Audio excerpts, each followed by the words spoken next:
guys, Eldin back again from Mind Body Project. We're going to be talking about mindset for success, and we're on day number 3 and out of 20.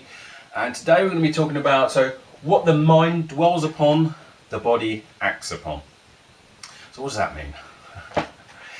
Right, I want you to really remember this because this is very important. Whatever you are focused on, whatever you are thinking about, whatever you are really sort of like putting your energy into, have pictures in your head, whatever videos or things that you're replaying in your mind, whatever you're thinking about most of the time, that's the direction that you're going to be going in. Yeah, that's what you're going to attract into your world. So if you're focused on a new car, let me give you an example. I had this client and I worked with him on smoking, and he was thinking about smoking. So he wanted to stop smoking. Now I was asking him, I found out his strategy, what he was doing, and then what I did was a thing called a swish pan. So in other words, he was thinking of a cigarette and quite a bit at the time, and he felt really good about it and all that.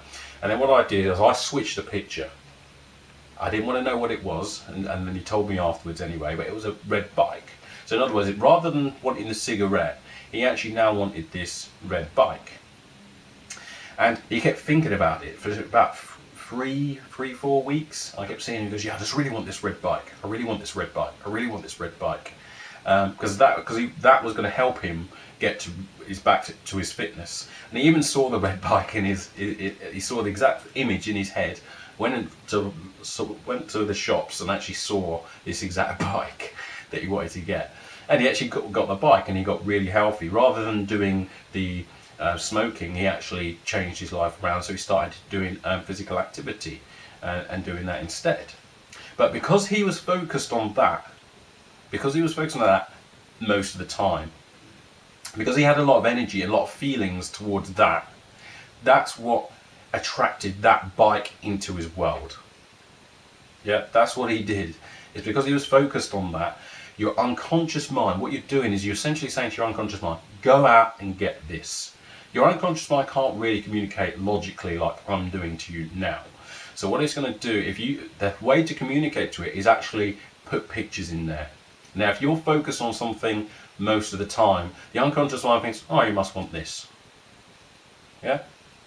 And it will go after that. It will start searching and seeking things out into your life. Yeah. So it's called the law of attraction. So whatever you're focused on, whatever you're doing, if you're focusing on something a lot of the time, then you're going to attract it into your life. Yeah, you're just going to attract it there. So just be careful what it is. And the unconscious mind doesn't process negation, or doesn't process negatives. So if I said to you, don't think of a red horse, then your unconscious mind, the way it does that, it just picks out the word red horse. What can I make a symbol out of? How can I make a symbol out of those words? And it's red horse. Yeah, it doesn't do the don't. It doesn't have that. It doesn't have that. That's not how it communicates. So if you're thinking about, yeah, I don't want to be poor, I don't want to be poor, I don't want to be poor, which direction do you think you're going to be headed in? What images have you got in your head? It's the images that you have in your head that's what you're going to be creating in your life. So just be careful what you're actually going after and how you're actually saying it, because it's the actual images in your head that are actually going to attract into your life. They're going to go into your life. You're going to attract it unconsciously. Law of attraction. Your unconscious mind is going to seek it out. It's going to go after it. And especially if you're thinking about it, most of the time you have emotions around that thing, then that's what's going to happen.